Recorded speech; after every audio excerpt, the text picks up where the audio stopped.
Oded, how's your day going aside from, talking about yourself a lot? Well, you're my second interview, so I haven't spoken about myself enough yet. But in case I don't get it, it's not enough. I can always talk about myself to the family. They do a good Sure. job at tuning me out. So Are you dialing in from Los Angeles today? no, no, no. I live in Austin. Oh, when did you make the pilgrimage out to Austin? Well, I'm not originally from the States, and I've Yes. lived in England, I've lived in Germany, I've lived, so I've lived in many different places, and I when I moved to LA, I don't know. I was never a huge fan of LA. I never felt that the city kind of had a didn't feel like a city 100% to me, So I've always kind of wanted to move out. And after the Thomas fires, we moved out to live in a small town called Ojai. After the Hmm. Thomas fires, we realized we wanted to move out. Our son got into UT here after COVID, and during COVID, I worked up in Toronto. My wife was working down in New Orleans. We were away from each other for 3 months. Hmm. I had the girls, she had my son, and we realized we never want to be apart again. So when he got into UT, we just all moved Well, there you as go. a Thank you for that. as a family. I know that was a long explanation. Well, The problem is not talking about House of David for a second. The problem is that our middle child mhm. has moved to school in London, Oh, at art school in London, and now she's like, "Well, you guys moved for Atticus, you know, what's happening?" So that's a little bit of a conundrum. a lot of geography right there. But Yes, yes, we were yes, connected because of House of David.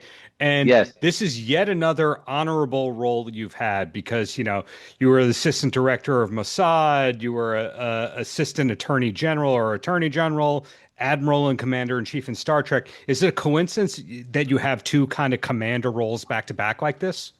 I think I have a resting angry face, and everybody feels they're taking me very seriously. I have, I'm a very deep voice guy, Hmm. I guess, and I seem responsible. I don't know. Yes, is it typecasting? Maybe a little bit.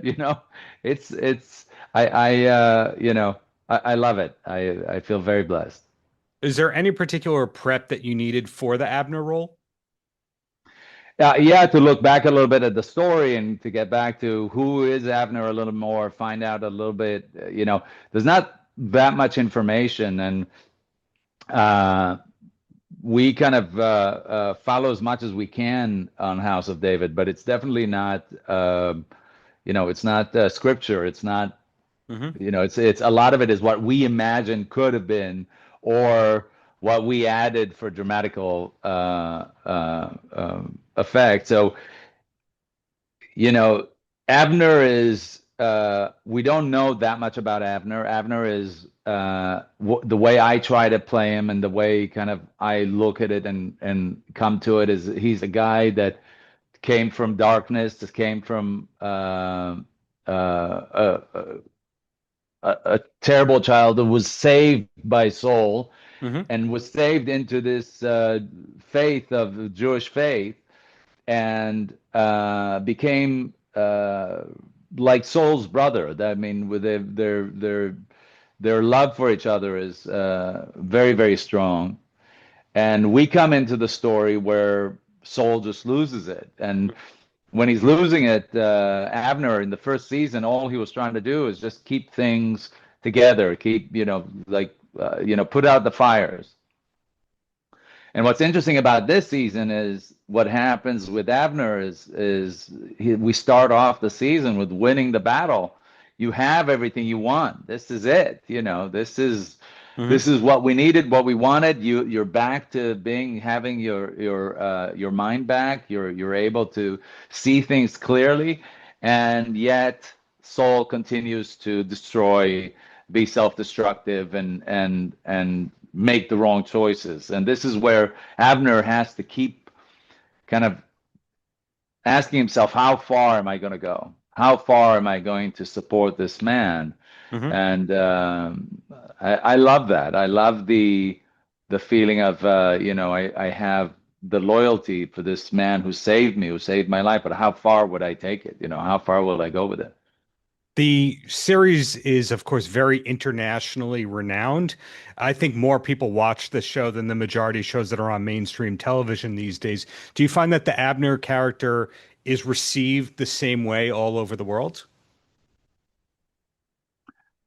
I don't, that's a good question. I don't know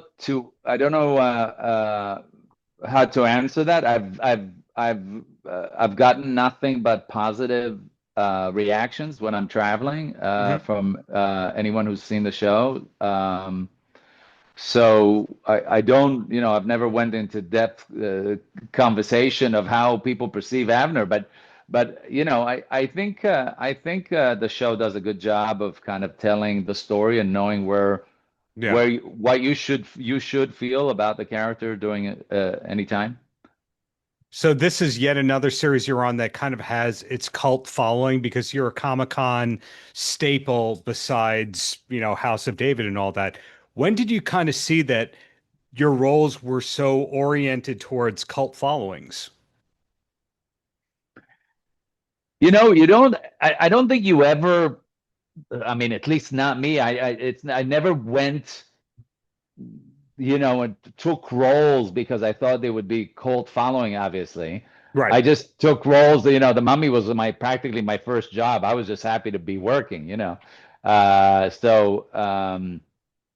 And in my career, I was just lucky enough to join, one of my favorite jobs was on Covert Affairs, and on Covert Affairs, I was just invited to do a guest star for one episode, but we hit it off so well. The character was so cool. The Hmm. interactions were so cool. They kept bringing me back and bringing me back and bringing me back, and the show became incredibly successful. So it's not that I didn't mean for that to happen. I'm just a very lucky guy that it did happen, as well as the Star Trek. Star Trek was one of those things that I don't know that they knew what they wanted to do with Admiral Vance, but I was lucky enough to do the 3 season on Discovery, and then they brought my character over to Starfleet Academy. Um, it's funny because um, when I see it is when I do meet with fans, Right. and the fans would be like, "Oh my God, I loved you in Charmed as Zanku, or I loved you in whatever." And then you start kind of going like, "Oh wow, yes, I did all these many characters. Once upon a time, I played Jafar." It's like all of these different things, which I've been very blessed. It's fun. It's a lot of fun. You've come a long way from Deuce Bigelow and its sequel. So congratulations on that. And Thank looking you. forward to what's to come. Congrats on the sustained success of House of David. And really, congratulations on everything you got going on. It's well deserved. Thank you so much. Thank you. I appreciate it.